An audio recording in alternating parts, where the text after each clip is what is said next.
A few years ago, the city of Santa Rosa went dark. Not metaphorically, literally, a windstorm had rolled through Northern California, and the power companies were fearing wildfires shut off the electricity across the region. Overnight, entire neighborhoods disappeared into shadow. At first, it was an inconvenience.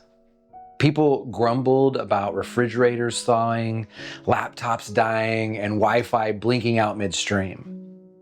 But by the second night, something strange began to happen. The city got quiet. People stepped outside. The unusual blue light leaking from windows was gone, and above them, something most had never seen so clearly was a sky full of stars. So neighbors started talking across fences, teenagers lay on driveways looking up, strangers shared candles and flashlights, and for a few nights in that fragile darkness, the world felt somehow differently illuminated. See, we tend to think of light as something we create, with bulbs, screens, and devices. But Scripture insists that light is something we receive.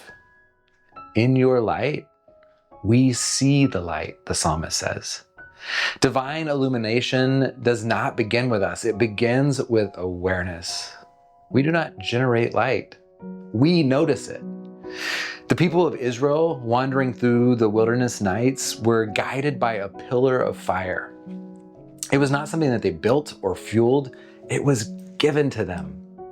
Their task was not to produce light, but to follow it. Maybe the spiritual work of Advent begins the same way. We pause long enough to realize that we have been stumbling around by the glow of lesser lamps, achievement, approval, distraction, and in the stillness, we learn to look up again. Sometimes it takes a blackout to remember the stars. A friend from that same Santa Rosa neighborhood told me later, when the power came back, I almost missed the dark. It made the light mean something again. See, Advent is that kind of season, a chosen interruption, a sacred pause, a Selah.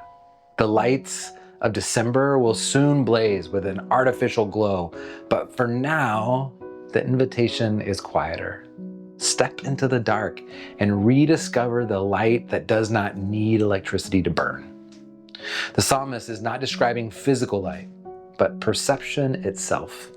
God's light is the condition by which all other things become visible. It's the light that helps us see truth beneath appearances, goodness, beneath grief, beneath and in the beauty of places that we've stopped looking. So maybe the practice this week is not to add more brightness, but to pay attention to what is already shimmering at the edge of our awareness. The kindness of a stranger, the way morning light hits the kitchen table, the quiet resilience of someone holding on to hope. In God's light, we learn to see again. So the practice is, for tonight, turn off as many lights as you can. Sit by a single candle. Let your eyes adjust to the shadows and ask, what have I stopped seeing because it has always been lit too easily? So may you learn to see in the gentle dark. May God's hidden radiance shape your vision, and may the smallest flicker remind you that the light you seek is already here.